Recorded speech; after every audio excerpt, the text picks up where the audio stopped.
Good afternoon, everyone. Welcome to the Quantitative History webinar series. So today we have a special session. We call it Doctoral Research Webinar series. And the speaker today is Ph.D. candidate Jinlin Wei from the University of Warwick. He's going to speak on his joint paper with professors James Fenske and Namrata Kela. And the topic is about the impact of railways on urban development and other economic outcomes in India.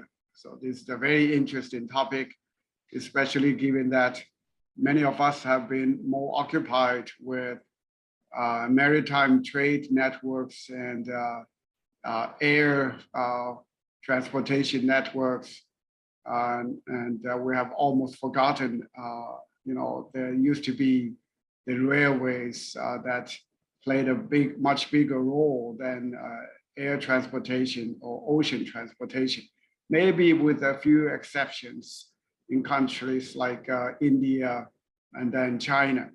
But now with the high-speed train networks playing a big role in China again, so our attention has shifted back to railways. So this topic by Jinlin Wei is a good reminder for us. And in particular, he will highlight, what the railway construction boom in the late 19th century, India, China, and other countries really did to change the way of life and the way of work for many people in many societies. So today, the talk should really re-enlighten us on this. Just as a way to outline again, to remind everyone the format for our webinar events. So Jinlin Wei will speak for about 1 hour, and then during his talk, you are all welcome to post your questions and comments in the Q&A box. And then after his talk, we're going to invite Professor Zhichen Ma to moderate the discussion and the Q&A part. So our discussant today is Dr. Yan Hu. She will give a 10 to 15 minute discussion. And then Professor Ma will select questions from the Q&A box and ask Jinlin Wei to comment or respond. Okay, so without further ado, let me turn it over to Jinlin. Yeah. Okay, thank you, Professor Chen. Let me share my screen. Can you see my screen now? Oh, yeah, it's good. Okay, cool. So good afternoon, everyone. So thank you, Professor Chen and Professor Ma, for inviting me to present my joint project with Professor James Fenske and Professor Namrata Kela here. So in this project, we use the railway and population data in colonial India to answer the following question. How did access to railways affect urbanization in colonial India? So this question was motivated by 3 following points. So first, governments today, especially governments in developing countries, make large investments in transportation infrastructure. For example, India aims to connect more than 175 settlements to roads that could function under all weathers. And in East Africa, like in Ethiopia, the government in 2018 announced they would invest about $7 billion in infrastructure investments. And this amounts to about 9% of the GDP in Ethiopia in 2017. So it would be vital to evaluate the costs and benefits of transportation infrastructure before we implement them in the real world. And so it's important to assess the impacts and maybe long-run impacts of railroads on economic outcomes. Secondly, current evidence of the impacts of transportation infrastructure on economic outcomes is often limited to developed countries like the United States, UK, Sweden, or Spain, or for the short run, like in the developing countries. And this data usually lasts for several years or 1 or 2 decades. Therefore, there's still space for us to use historical evidence to improve our understanding about how transportation infrastructures affect economic outcomes in the long run. And thirdly, the cities in developing countries have distinct features from the cities in the developed countries. So for example, these newly formed cities usually have the problems of slums, contagious diseases, or congestion externalities. Moreover, the productivities in these newly formed cities might be lower because the process of industrialization was much more sluggish than the process of urbanization in these cities. Therefore, the conventional models of spatial equilibrium might have challenges because they were derived based on the experiences of developed countries. So the growth of cities in developing countries would pose challenges for policymaking in these developing countries.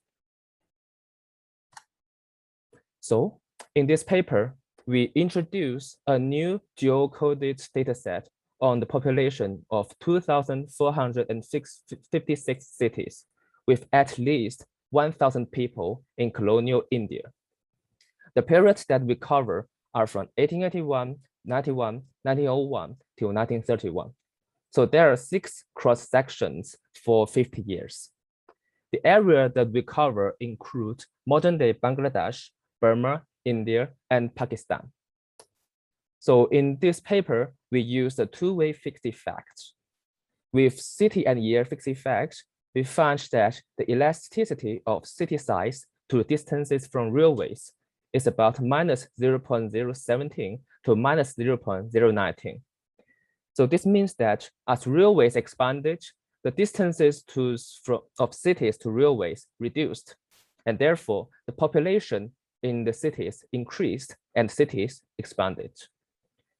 As the estimation might be subject to some endogeneity, we use an instrumental variable strategy to solve this problem.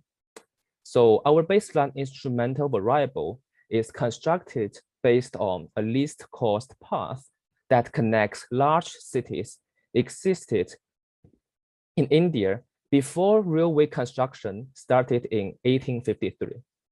Then how do we pick out the cities to connect?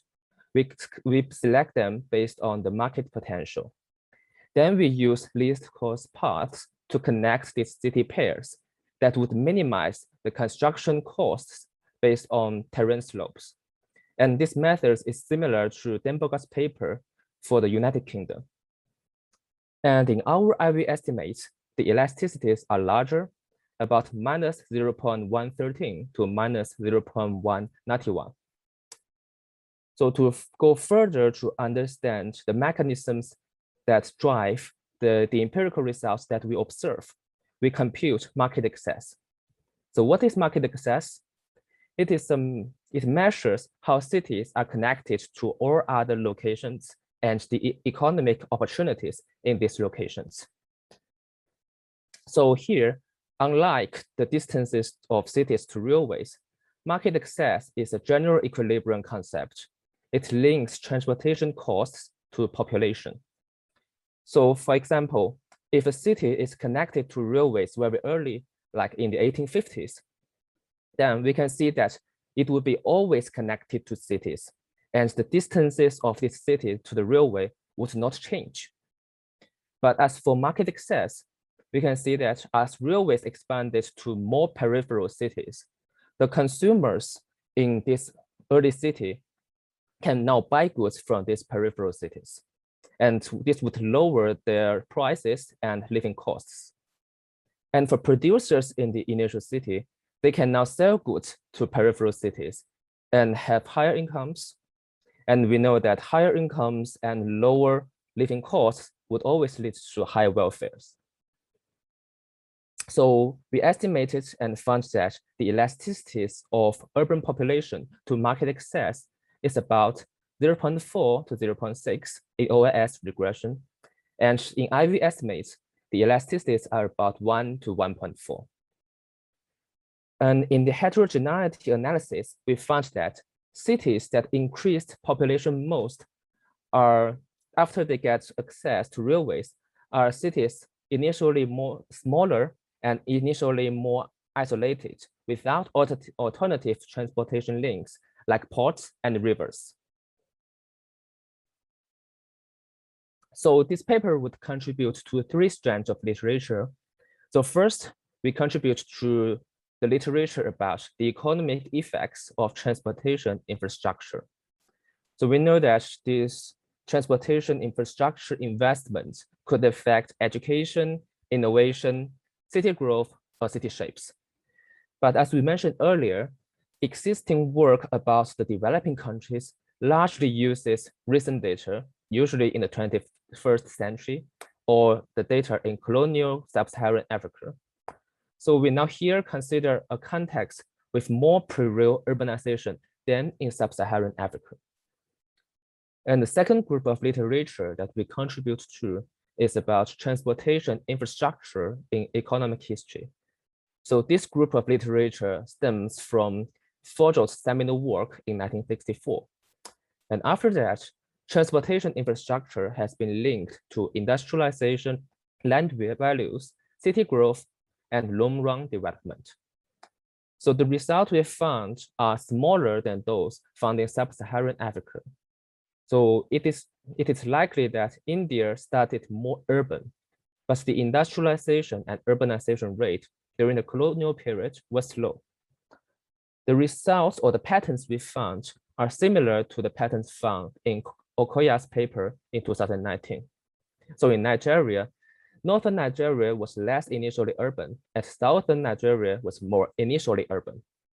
The impact of railroads or economic outcomes are larger in northern Nigeria and more negligible in southern Nigeria. And thirdly, we also contribute to the discussions about colonialism and the economic development of India. So during the colonial period, the income per capita and real wages stagnated. Also, the industrialization process was quite slow. So this would lead to debating or contrasting opinions. They thought that railways may or may not have contributed to the economic development in India. So our results are consistent with a transformative impact. So it means we found that railroads spurred urban population in India, but the effects are quite small compared to the effects in colonial sub-Saharan Africa. So here now we come to the background, and let me briefly guide you through the background of our project. So for cities in India, we know that the cities has been historically clustered in the floodplains of the Ganges, Hindus, in Gujarat and rice-growing regions. So these are regions in the south of the Himalayas and the northern part of the Indian peninsula. The urbanization rate in India was not very high. In 1872, we first have the data about the urbanization in India. About 8.7% of Indians lived in cities with more than 5,000 people. But in Europe, this number was 10.8% in 1600. This was more than 2.5 centuries ago. So to give you a better sense about this number, like in China, Skinner estimated that in 1843, the urbanization in China was about 5.1%. But he also admits that these were kind of lower bound estimate. And Gang Zhao also estimated that in 1820, the urbanization rate in China was about 6.5%. So we can see that the urbanization rate in China and India was similar in the 19th century. But in sub-Saharan Africa, this number was much lower. In the 1900s, there were only 1.9% of sub-Saharan Africans living in cities with more than 10,000 people. So what happened in the urbanization process in India during this period? We can see that increases in urbanization from 1881 to 1931 were kind of largely rural urban migration instead of natural increases. So for natural increases, we mean that people get richer so they could have more children and live longer. But we found that there were many kind of migrant workers in the Indian cities. That's kind of similar to China after the reform and opening up. So there were many more males than females in the Indian cities. And in the colonial period, cities were kind of the center of consumption and production, and especially for industrial production. The persistence of the population hierarchy in India is quite persistent and stable. And in the next slide, I will show you a scatter plot about the 450 prominent cities reported in the World Cities database that existed in 1931. So I will show you that their population in 1931 and in 2020. We can see there's clear persistence in relative city size, quite similar to the patterns observed in Bricklin and Lin's paper. So here for the figure, the x-axis is the natural logarithm of urban population in 1931. And the y-axis is the natural logarithm of urban population in 2020. And we can see that although almost a century has passed, the positive correlation between these two variables are still very significant, and we can see. So therefore, if you want to understand the cities in India today, it would be very important for us to go back to the historical roots, to go back to the cities in 1931 and to further in history. As for railroads in colonial India, we know that the railroads and trains were invented in Britain in the 19th century. But in 1830s and 40s, there were already several unsuccessful proposals to build railroads in India. Then in 1853, the Governor General Dalhousie proposed to construct 5,000 miles of railways in India. But by 1930s, this number already rose to more than 40,000 miles. This would be far beyond Dalhousie's expectation. At the same time, there were only 8,000 miles of track in China. Half of them were in the northeastern provinces controlled by Russians and Japanese. So why did British people build so long railways in India? There are several motivations. First, political unification under the throne of Queen Victoria. Second, they wanted to have access to raw cotton, especially when the United States paused to export cotton during their civil wars. And third, for commercial viability. So this is a very usual motivation to make money from the transportation of goods and passengers. And fourth, for military concerns. They wanted to appease the uprisings and rebellions in India. So they wanted to transport their troops to specific locations as fast as possible. And the fifth are for famine relief, because there were several very severe reliefs in India in the 19th and 20th century. So what were the economic effects of these railways, especially this expansive railway network? There were two contrasting views. So historians thought that in the industrial sectors, there were very few forward and backward linkages in Indian industry. So the construction of railways did not promote the industrialization in India. And as for the agriculture sector, although the farmers now had access to outside markets, they still did not plant much cash crops. Because when you have a bad harvest, cash crops cannot feed you, but food can. Therefore, the farmers still spend a large areas or large proportions of their lands to cultivate food instead of cash crops. But as for economists, they think that the economic effects might be positive because the railroads could reduce transportation costs, and falling transportation costs could always benefit some industries. And moreover, the profits from cotton industries were reinvested in other industries. Also, the railways could increase trade and real incomes, and moreover might reduce the vulnerability of Indian people to famines in India. So they had a positive impact on the economic development of India. So in this project, we try to look into the mechanism behind the effects. So we introduce a concept called market access. Market access is a core mechanism that links population to transportation costs in spatial equilibrium. There are kind of two dimensions in this concept. The first is firm market access. So it measures how producers or firms in one city could have access to the demands in all other markets. This would increase the wages of the workers in this location. And the other side is the consumer market access. It measures how consumers could have access to the goods produced in all other locations.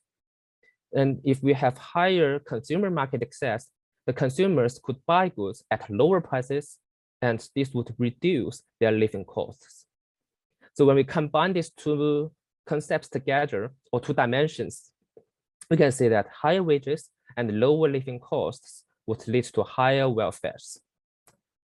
And for India, for the economic history of India, there were several mechanisms like price convergence, reduced famine mortality, greater agricultural incomes, or human capital.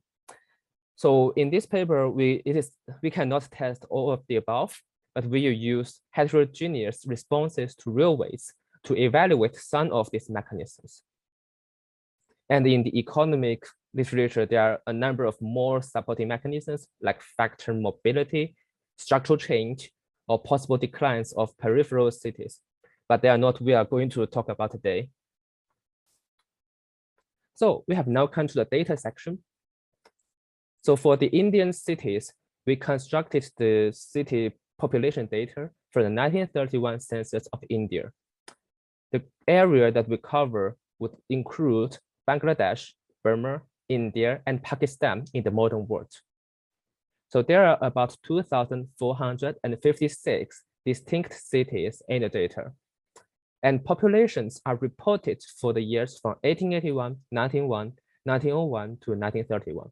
So it means that we retrieve the data of these 6 different cross sections from the single 1931 census of India. And in this census, they have a population threshold of 1,000. So a city is not recorded if its population is lower than 1,000. But there are exceptions. We can see that there are 80 observations with population below 1,000. But as we can also see that about 2,000 out of 14,000 possible entries are missing, especially in early years like 1881 or 1891.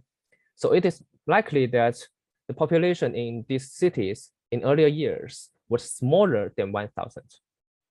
So then we just quote these 80 populations below 1,000, the special cases as missing. Then we geolocate these cities by ourselves. So basically from the summary statistics, we can see that there was a growth in the mean city size in India over these 50 years. In 1881, the mean population was about 13,000. And in 1931, the population was about 16,000. There are many more small cities, and the large cities grew much larger. Therefore, the city size dispersion also rose over time. And as a higher administrative unit of district in India, there were about 400 districts in India. And their boundaries always changed all the time. They merged and split. But luckily, we used the data also in the 1931 census of India, and we used a fixed boundary of districts that existed in 1931. throughout all our data. And the creation of this data is one of the contributions of this paper. The data can be downloaded at Professor James Bensky's website. So these two slides or figures could give you a brief impression about the cities in India. In 1881, we can see that the cities are focused in areas like Ganges or Indus. And in 1931, we can see that first, there are many more cities. And second, the colors of the city points grew darker. So it means that the population in these cities rose. As for Indian railways, we follow a procedure similar to Dave Donaldson's paper in 2018. So we have a modern day Indian railway shapefile. Then we begin with the 1934 edition of History of Indian Railways, constructed and in progress. For each of the 2000 lines, we quote the opening date, start points, and end points. Then we use these start and end points to fracture these polyline railways. Then we assign each polyline segment the opening date of the corresponding colonial railways. Then, like for example, in 1881, we just include all the railways that were opened by December the 31st, 1881. So we can now have maps of railways in 1881, 91 to 1931. As for railways that no longer exist, we just use straight lines instead. Luckily, they are just very small and branch lines. As the railway construction started in India in 1853, a railway network already existed in 1881, and it grew much denser by 1931. So these two slides would give you a brief glance at the railroads in India. So in 1891, most of the railways were trunk lines, connecting major cities like Bombay to Madras, to Delhi, and to Calcutta. And also Karachi is also connected. So in 1931, this really looked now like a network. So the railways expanded to peripheral cities and the railroads grew much denser. As there were many other variables that could affect the urban population, we took several variables from other literature, and you can have a fast glance at them. They are taken from different data sources, and if you need them, you can come back to this slide. So for the summary statistics, we can see that for population, in 1881, there were about 18,000 cities, with population more than 1,000. And the mean population was about 13,000. Then in 1931, this number of cities rose to about 24,000, and the mean population was about 16,000. As for railroads, in 1881, the mean distance to railroads was about 70 kilometers. Then in 1931, the mean was about 14 kilometers. So it was only 1/5 of the initial value in 1881. As for railroads falling within 2 kilometers from railways, we use 2 kilometers because we can see that usually an adult could travel for about 2 kilometers for half an hour. So it is usually thought of as it would be very close to railway stations. And we can see that in 1881, about 14% of the rail stations were within 2 kilometers from railroads. And by 1931, there were about 46% of the cities within 2 kilometers from the railroads. And we can see also number of cities rose by 1/3. As for the empirical strategy, we use a two-way fixed effect model here. So the dependent variable is the natural logarithm of the population of city I in census year T. So T would be 1881, 91, 1901 to 1931.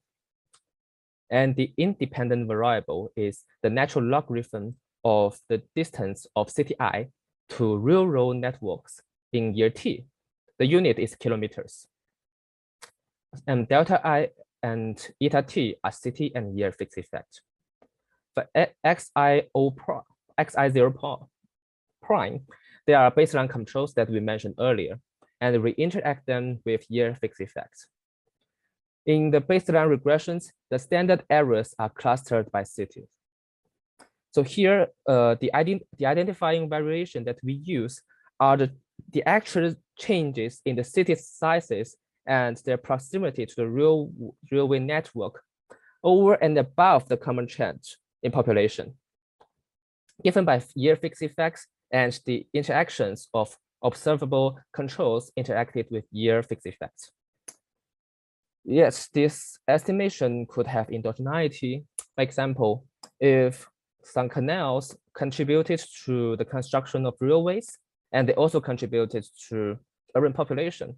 Yes, this would be cause the omitted variable bias and create endogeneity. Therefore, we use an instrumental variable strategy to deal with this problem.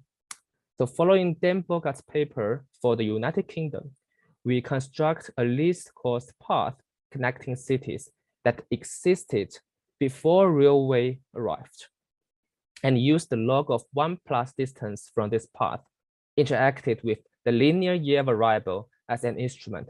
So we have only one instrumental here. So how did we construct this least cost path? So first, we take the cities in Chandler and Fox book with populations above 10,000 in 1850. Then we would compute the market potential for these city pairs. So for a city pair ij, the market potential is defined as population I multiplies population j and divided by the distance, yes, the straight line distance between city I and city j. Then we would compute the least cost paths between these cities using raster data on elevation. Here we assume that the cost of crossing a grid cell is 1 plus 3 times slope. So this parameter is follows Dan Bogart's paper. So therefore, we sort the city pairs ij by market potential from high to low. Then we would construct least cost path lines for each city pair until this hypothetical network is approximately as long as the network or the real network in 1881. So here we can see that the identifying variation we use are that cities closer to the least cost paths grew closer to the railway network earlier. But as time goes by, the railways expanded. This relationship between railway distance and the distance to least cost path would be flatter and flatter. So it flattens over time, and we use this change. As for robustness checks, we also construct 3 alternative paths using alternative parameters in Dan Bogart's paper, and also using the capital of railways in India from Dan Bogart's and Latika Chaudhuri's paper. So we can have a first glance at the least cost path. They are quite similar to the railroads in 1881. We can see that the major cities were connected, Bombay to Madras to Delhi and Calcutta. And so for the market access part, we change the independent variable to the natural logarithm of market access of city I in year t. So market access is a sufficient statistics for transportation infrastructure in structural models. Then how is it calculated? The market access of city I in year t is calculated as the sum of all city j not equal to city I. Their population of city j in year t divided by the theta power of tau ijt. So tau ijt here is the cost of reaching city j from city I. Here, following Dave Funoson's paper in 2018, we compute tau ijt using the least cost paths. That's kind of the OD matrix method between I and j. We allow for 4 different transportation links: wagons, coastal shippings, rivers, and railways. And we also use the cost parameters that he estimated in the baseline regression. So for the parameter theta, it is the trade elasticity. So here we use 1 in the baseline regression. And we also report alternative parameters like 3.6, 7.8, and 8.28. 3.6 and 8.28 are from the paper of Eaton and Colchan, and 7.8 is the parameter that Dave Donaldson estimated for colonial India. Wagons, coastal shipping, and railways existed for thousands of years, so tau IJT would only change over time due to the spread of railways. So now let's have a look at the empirical results. So for the OLS estimate, when we use the natural logarithm of distances to railways as the independent variable, the elasticities are about minus 0.017 to minus 0.019. So we standardize these effects and found that it's about minus 5%. And for IV estimates, they are usually larger. So we can see that the elasticities are about minus 0.113 to minus 0.191. So the standardized effects are about minus 30% to minus 50%. So why is the IV results bigger? There are several possibilities. So first, there are several railway lines built for military purposes to appease the rebellions and uprisings, or constructed to famine-prone areas to transport some food to relieve famines. So these lines, these cities were connected simply because they had factors that could lower the population growth. Therefore, this would create downward bias in OLS estimation. And second, there might be a kind of a local average treatment effect. As we can see in the later tables, that the effects of railways on cities are larger for initially smaller cities. And larger cities were usually connected earlier, and for some large cities, they were already connected before our data starts in 1881. Therefore, their treatment does not change during the period that we examine. And we can see that the local average treatment effects would reveal more of the effects of initially smaller cities.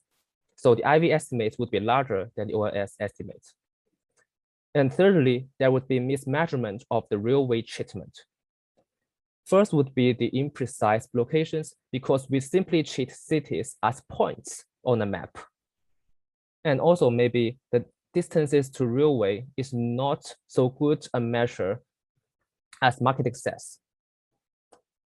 So our results are smaller than somewhat comparable estimates for Sweden, Ghana, Kenya, Nigeria, and the United States.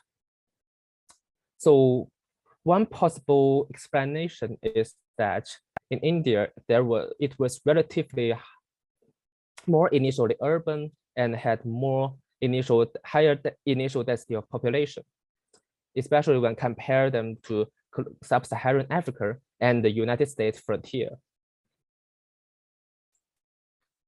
So in table 2, we report our estimates. In column 1 and 2, the results are from OLS regression. In column 1, we add only city and year fixed effects. In column 2, we also add main controls interacted with year fixed effects. And so we can see that the coefficients are about minus 0.017 to minus 0.019. And in column 3 and 4, we report the IV estimates. The coefficients are larger. We can see that the observations are smaller than the results in OLS. This is because we dropped the nodes of the railway networks. So it means that we dropped the city pairs that we used to construct the least cost paths. So this method was following other literature. And for KPF statistics, they're kind of 70 to 90. So weak instrument would not be a problem here. Then in column 5 and 6, we report the first stage regression results. And then we go to the market access part, and we estimated that the OLS elasticities was about 0.4 to 0.6. and the standardized effects are about 20% to 36%. For IV estimates, the elasticities are about 1 to 1.4, and standardized effects are about 60% to 80%.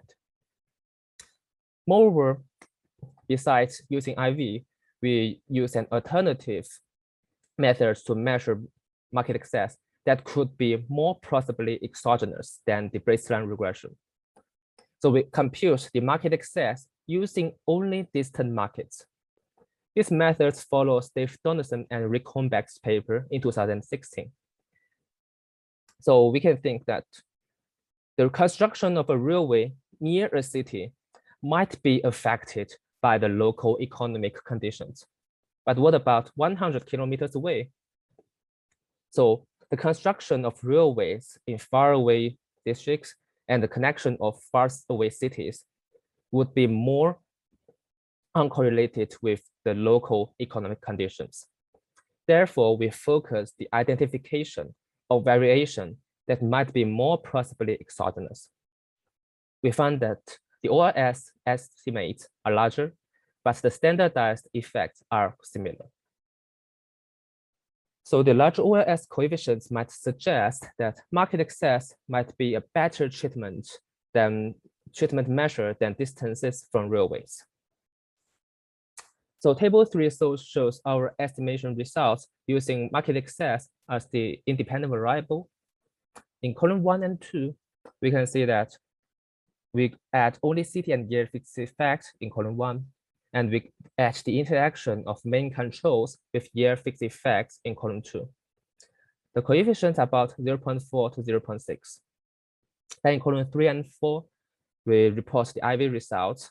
Also, only city and year fixed effects in column 3 and add controls in column 4. The coefficients are about 1 to 1.4. And the KPF statistics are much larger, like they are 200 to 300. So the weak instrument problem is not severe here either. And later we report the first stage results. And lastly, we report the OLS estimation using market access to only distant markets. We can see that the coefficients are larger, 0.6 to 0.9. But for standardized beta, we can see they are quite similar, like 0.25 to 0.4. So to further investigate the mechanisms behind, we did several heterogeneity.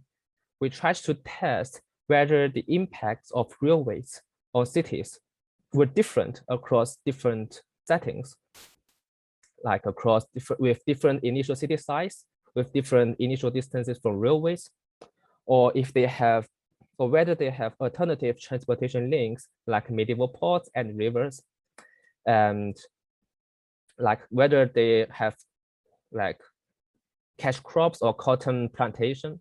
And also the last two are for military purposes and famine relief purposes. So in table 4, we report the heterogeneity analysis results. In column 1 and 2, we try to test whether the effects are different in cities with different initial sizes. So in here, the interaction is that we interacted the independent variable with the dummy that the city is above median initial size in 1881. And therefore, we can see that the effects are much more expressed in cities initially smaller. And for cities initially larger, the effects are much smaller and less significant. Then in column 3 and 4, we tested whether the effects are different across cities with different initial distances to railways in 1881. So we interacted the independent variable with the dummy that the cities was above median distances to railway in 1881. So we also found that the effects are very much expressed in cities initially far away from railways in 1881. Then in column 5 to 8, we tested if the effects are different and if they're different in cities with alternative transportation links, and whether there was kind of we call network externalities. So in column 5 and 6, we tested if the effects are different across cities with or without medieval ports. And in column 7 and 8, we tested whether they are different across cities within 2 kilometers from rivers or far away. However, there's no evidence that there exists some kind of network externalities. The existence of ports or rivers does not add to the impacts of railways, or kind of we call complementary effects. There's no evidence that these effects exist. And later in column 9 and 10, we wanted to see if kind of cotton plantation, that's kind of cash crop plantation, added to the effects of railways. Sadly, we didn't find that the cotton plantation added to the agglomeration forces brought about by railways. And in column 11 and 12, we looked into the military purposes. So in 1857, there was a large uprising, very widespread in India. The event was called mutiny. So we regard a city as shocked by mutiny if it falls within 20 kilometers from a mutiny event in 1857.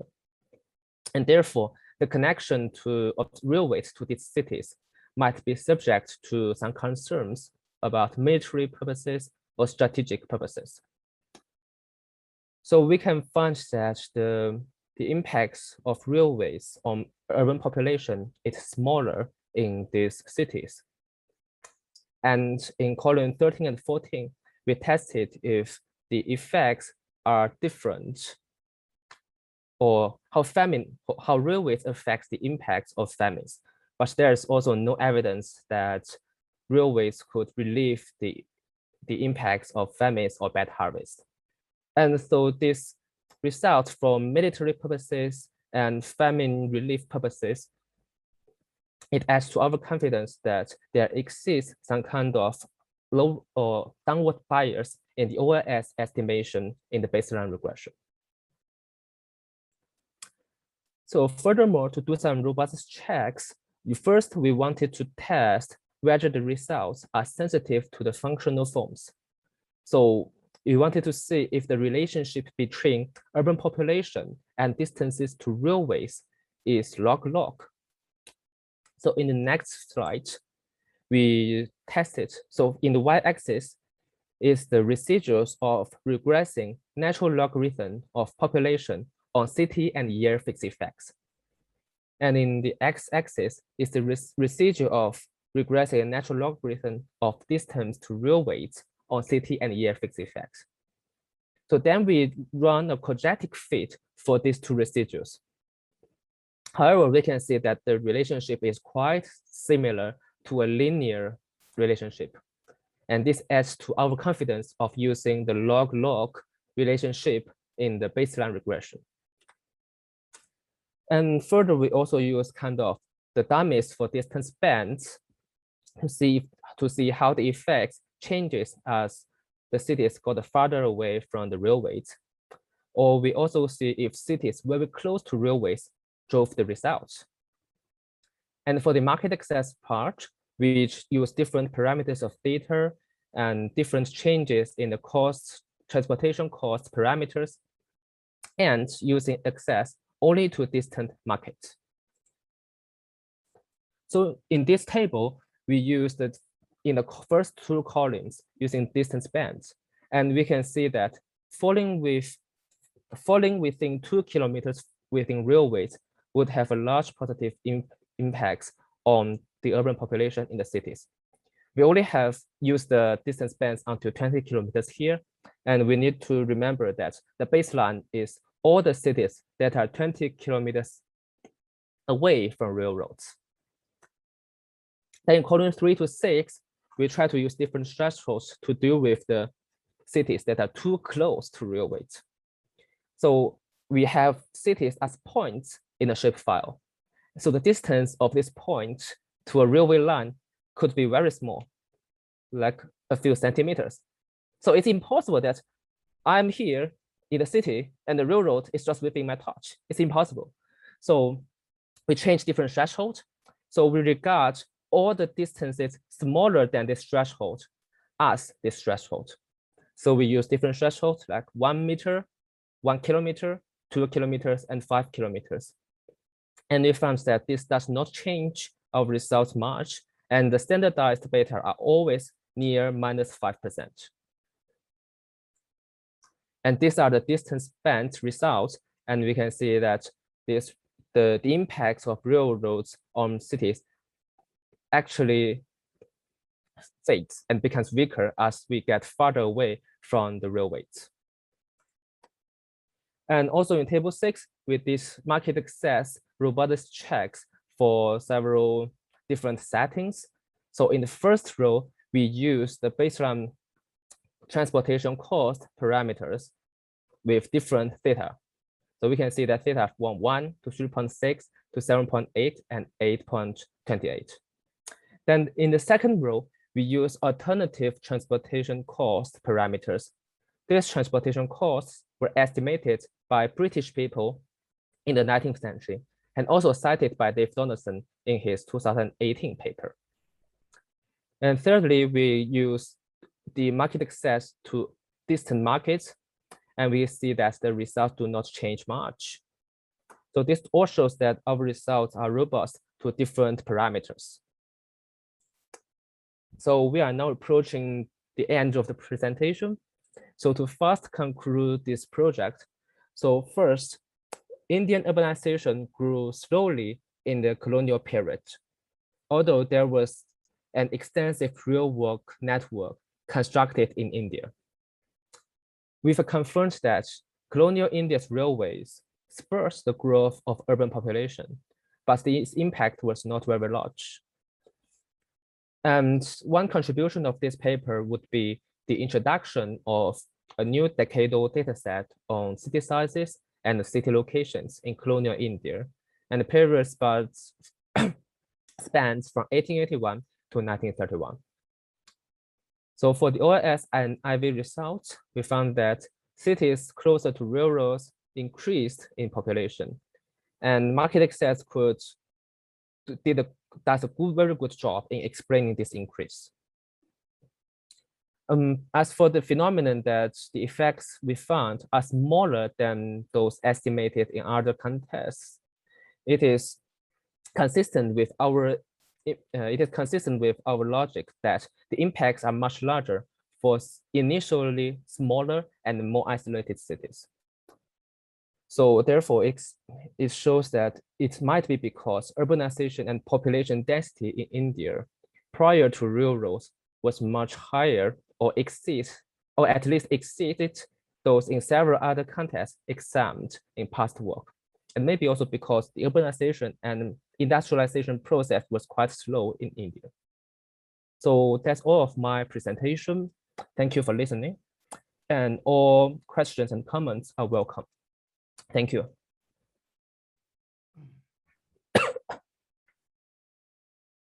Thank you so much, Jinlin. Now let's invite Dr. Yan Hu. She is now the postdoc fellow of economics in Faculty of Business and Economics in the University of Hong Kong to give maybe 10 to 15 minutes discussion on Jinlin's paper. Okay, Dr. Hu. Thank you, Professor Ma. Share my screen.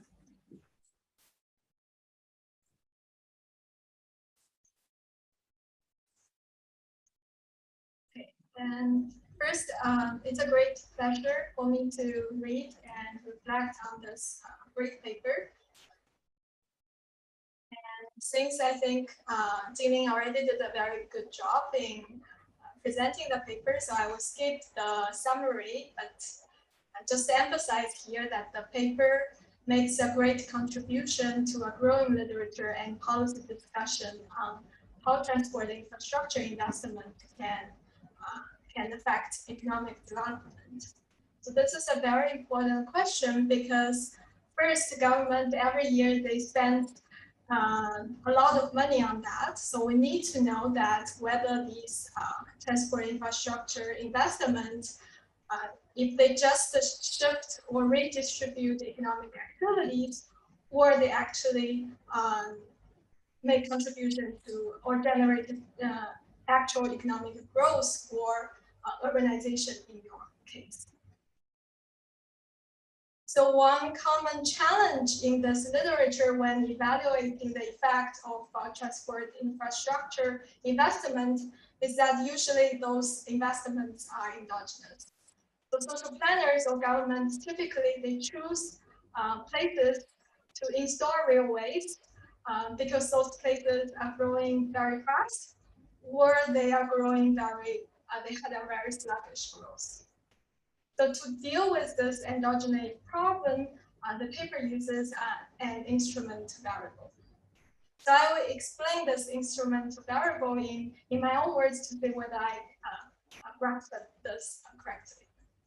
So you look at the pre-railway population in 1853, and based on that, you constructed the optimal railway planning in the initial data year in 1881.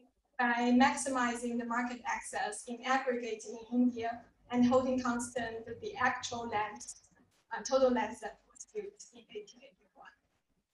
So that's an idea, and then from there you build a function of predicted distance to railway in 1881.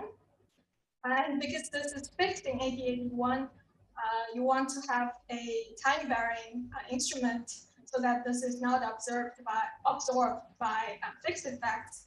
Therefore, you interact this with a year variable. However, this could be this ID could be endogenous. So I will explain more in detail why that might be the case. So initially, the actual connections will be very similar to the predicted planned connections in 1881. As time goes by, however, there will be more connections that deviate from this prediction, and those were the ones that contribute to the negative coefficient of the first stage that you found in your paper. So, so these are the compliers, and those that deviate from the original plan to get connected or get closer to railways can be of idiosyncratic reasons. In that case, it would be fine. But they could also be connected for very endogenous reasons, such as they have a higher population growth. So it could be that it's population growth that led to their connection or being closer to the railways in later period, rather than that the railways contributed to their growth.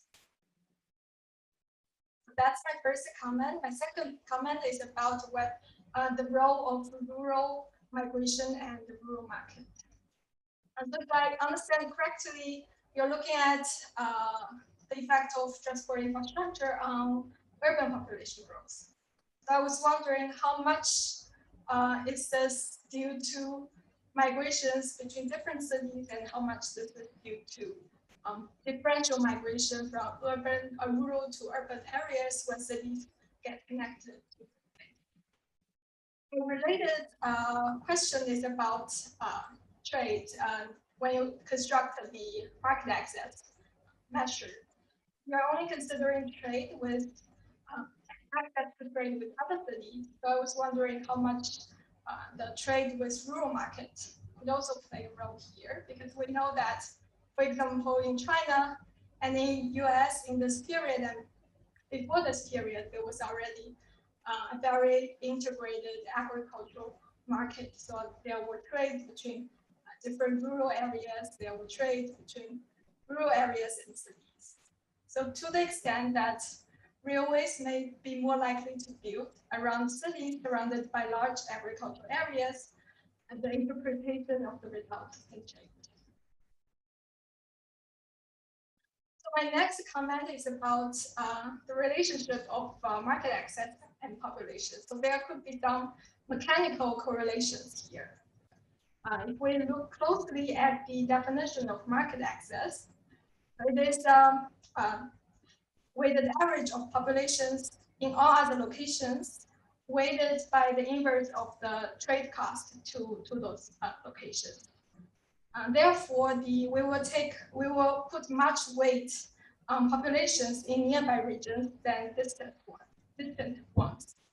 So that will generate a mechanical relation, because we know that at least in modern times, big cities, they tend to cluster and agglomerate. So, for example, now we are in the Guangdong, Hong Kong, and Macau Great Bay Area in China, and in the US, we know that there are many metropolitan areas such as the New York metropolitan areas and LA. So, so this will generate a positive correlation between population and market access. And to mitigate this effect, you already exclude population that were very close, like 100 kilometers within the areas of the cities. But if we're using modern standards, 100 kilometers is not that far away, because we know that in the Great Bay Area in China, Shenzhen and Zhuhai are more than 100 kilometers. So whether this is a reasonable threshold to use to exclude this mechanical correlation between market access and population, because when like cities can cluster for other reasons rather than market access, so this is something I think.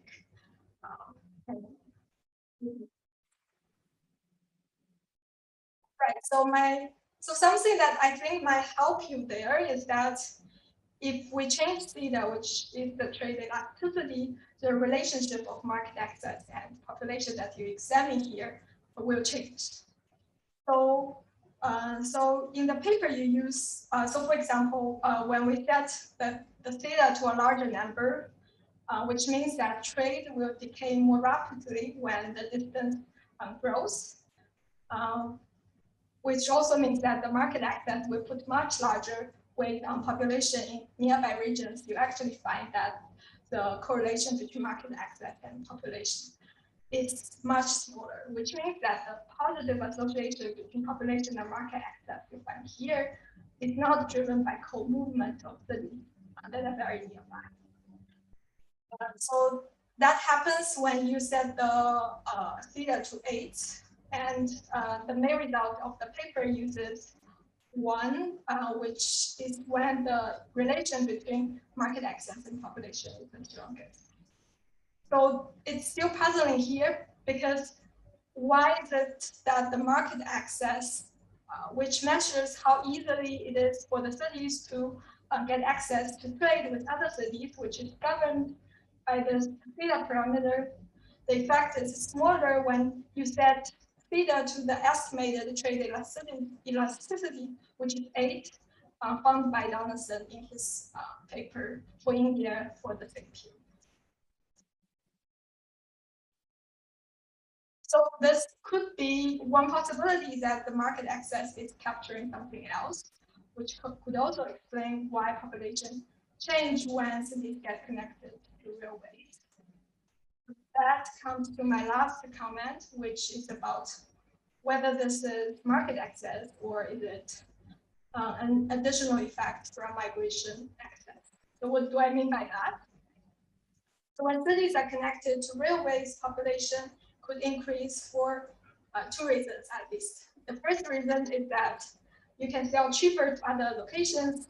We can also buy cheaper from other locations. So this is a market access story that we have in mind. There is an additional effect, which is separate and different. It can interact with the trade channel, but it can also stand on its own. So even if we shut down trade, say the economy is in autarky, if we get connected to other locations, the migration cost also reduces. So for example, if Hong Kong suddenly get connected to London by railways by some super technology, it will be much easier for me to go to. So this could be seen more clearly from our model predictions. So in the original paper of Donaldson and Holmbeck, where they developed this market access approach, they assume a way migration friction. That's why the population will only depend on market access. But if we incorporate migration frictions into the model in Allen Anderson, there is a market access term here, which here it captures market access. There's an additional term here which captures how easily it is for people from other locations to migrate to my location, given the original population and the migration costs. And we can see that in the equation, these two effects are separate. So to separate this, the migration access from trade access, one way is to go more structural about it. So there is recent development in modeling, which incorporates endogenous transport infrastructure investment in an economic geography model, both trade and migration. But I think it's also possible to, with the using reduced form analysis by going deeper into the relation between trade and the population to establish a closer linkage from construction of railways to increase the trade, and that increased the real wage, and that's as a result attracted more migration. So that I think will make the market access story work. So with that, I will conclude. So I enjoyed very much reading this paper and also learned a lot from it. It's a very important research question, and you make a great contribution to the literature. There's additional contribution of the paper, which is the construction of a new population data, which you very generously share with other audience who might also be interested in a history of Indian economy in historical time. So thank you very much again for this opportunity to discuss this fantastic paper. Great. Thank you, Yan. So Jinlin, would you like to respond to Dr. Hu's comments? Okay. Thank you. Yeah, thank you, Yan Hu, for this very nice suggestions. Yes, for the potential endogenous problem. So the method that we use here is that for example, we connected the major cities like for Bombay to Delhi. These cities are connected because connecting them would give large market potential and economic profits. So we should only exempt the cities that are between these two cities. So they are just connected by railways, by the way. So we have dropped like the large cities that we wanted to connect in the IV estimation process. So they are dropped for example. And also the construction of the least cost part here is only based on the terrain slopes. And we also did some robustness checks. Yes, in the appendix, we can see that the ruggedness does not affect the city population. And so means that the slopes would be quite exogenous to the urban population and might be, yes, and the problem might not be very severe here. And second, for the migration part, yes, for rural migration, it would be quite important. And there is some qualitative evidence and it shows that the increases in city population in India was mostly due to this kind of rural urban migration. So they are not quantitative here. Yes.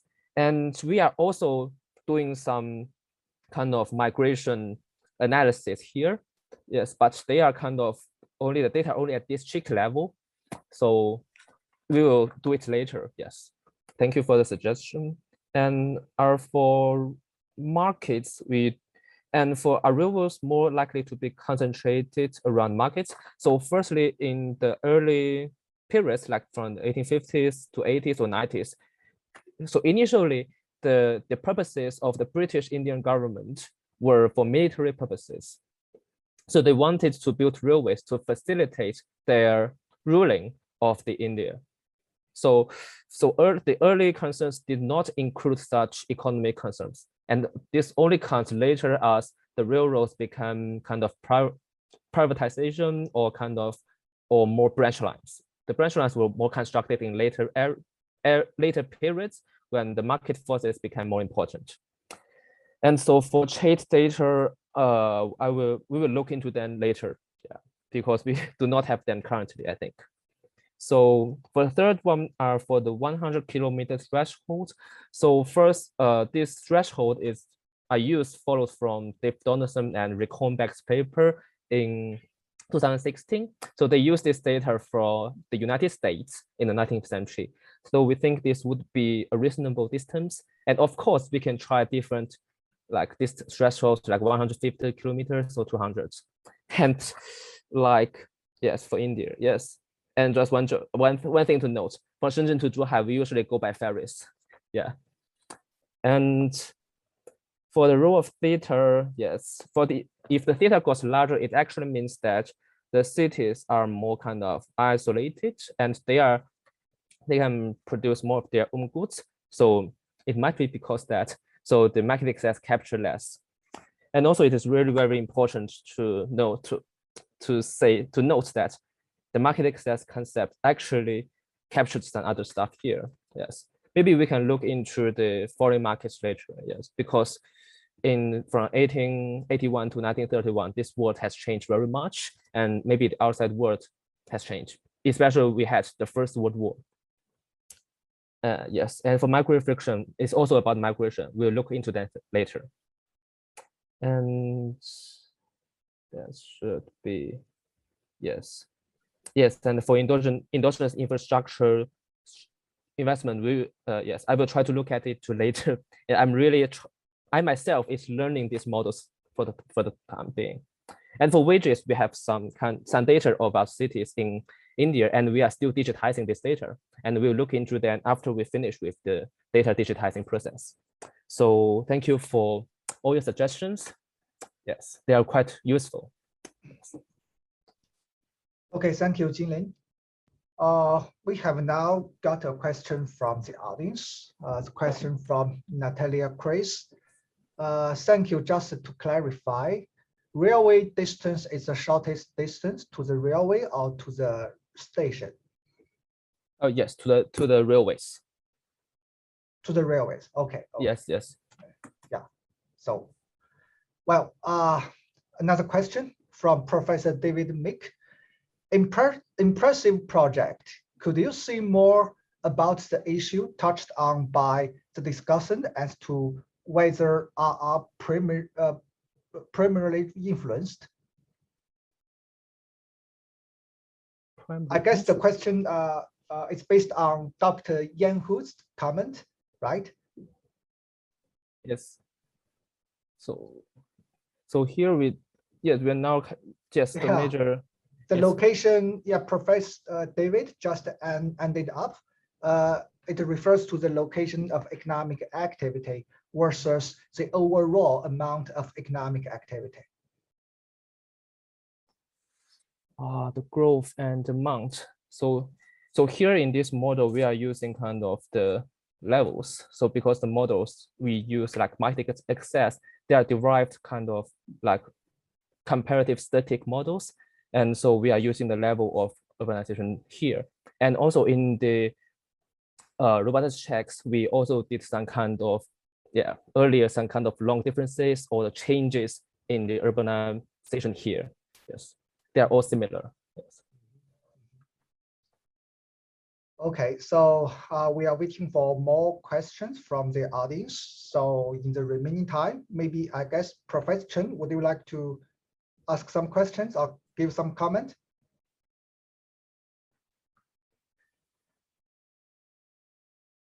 So Professor Chen, do you have any question? Yeah, I just wonder how social networks or the intensity of social networks for risk sharing, resource pooling may have contributed to the differences in population, urban population size, population density across the regions. Because I'm not too familiar with how the regional distribution is for India in terms of the various different religions playing different roles and different castes and subcastes, how they may have distributed differently across time and across space. Of course, your time window is relatively short, so it may not be there may not be so much temporal variation, but I guess the spatial distribution of risk sharing options available to the different regions may have shaped the spatial distribution of population, and even in terms of, even in connection with the impact of railroad-based market access on the local population's responses. Yeah.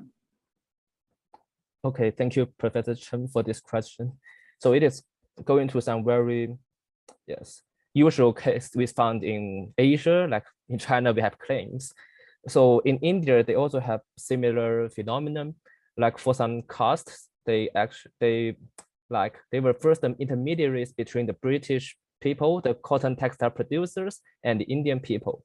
And later they gradually became also cotton textile producers. And there are many kind of cases in India. So for Professor Gupta in our department, there's also an ongoing project about this, and we are digitizing the data about in the industries in India. And maybe we can look them into these cases when we finish the digitizing of data of the Indian industries, especially when we can look at the names and know the costs of these entrepreneurs. Yes. So for currently, our data does not include this part, but we are digitizing it. So just a very quick follow-up. I mean, to what extent the Hindu temples really facilitate risk sharing or resource pooling across the members who come to the same Hindu temple in that community? Anyways, it's just my own curiosity. I mean, Yeah, because Chen and I, we have a paper on how the Confucian clan has affected population growth or population density across different prefectures in China, because the clan culture has always differed so much across regions, which, you know, from our work, you know, that has contributed to the rise of differential population growth across different regions. Yes, because yes, the temples could like kind of serve like the banks in India, yes, similar to our claims in China.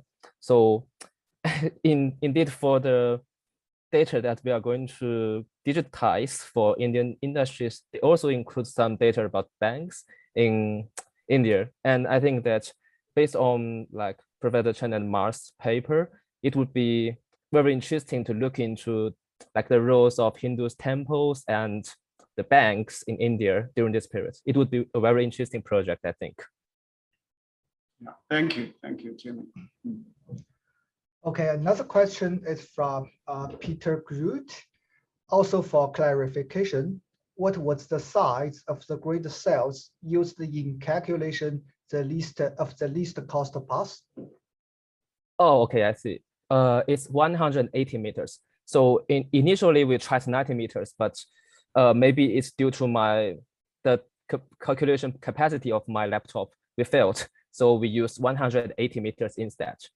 Oh, and also saw Professor David Nietzsche's question. You asked it for the location of economic activities or the overall. So I see that because, so in this paper, we are also concerned whether some cities grew at the expense of other peripheral cities. So whether they attracted population from other cities. And as we can see in the distance band regressions, we can see that when we use the dummies for distance bands as the independent variables, we can see there was kind of a small valley at about 20 kilometers. And then the coefficient rise again to about 40 kilometers and then falls again. But a problem is that here the coefficients are not significantly different. So we cannot reject they are similar to kind of log here, yes. And we will look more into this case because for the NLP from the result, we can see there might be some effects, but yes. And it is not a loss, it's a relative loss. So it means that if the effects really exist, then the effects would be just a smaller growth instead of a loss of population. Okay, so another question from Carlo Ciccarelli asks about some background information about the India Railway. So thanks for the presentation. Could you tell us the first is about the train frequency, the second is the track is single or double, and the third is about whether the train at the time was empowered by steam or electricity? So first, I have to admit that for the first two questions, so especially for the train frequency, I do not have any data about this. So if you want this, I will need to go to the British Library to search for some train timetables, especially for goods transportation, especially when we focus on market access this paper. Yes, and second, for single and double track, this would actually it might depend on the geographic or geological characteristics of different regions. And for steam and electricity, I think most of them are steams, and especially when the trains were imported from Britain. Yes. Okay, perfect. So yeah, we have answered all the questions from the audience. Well, so thank you so much, Jinlin. If no further question or comments, I think we can stop here. And thank you so much, Jinlin, for your fantastic presentation. And thank you so much, Dr. Yan Hu, for your excellent discussion. And thank you all the audience for your questions and communications. Well, in the end, and before, let me announce the event for next week. Yeah, next week, we will be very honored to invite Professor Şevket Pamuk from Boğaziçi University and Turkey. Professor Pamuk will talk about his study on the rise of state capacity in Europe, Asia, and the rest of the world since the 1500s. So please stay tuned. We look forward to seeing you all next week. Well, thank you again. Bye. Bye, thank you.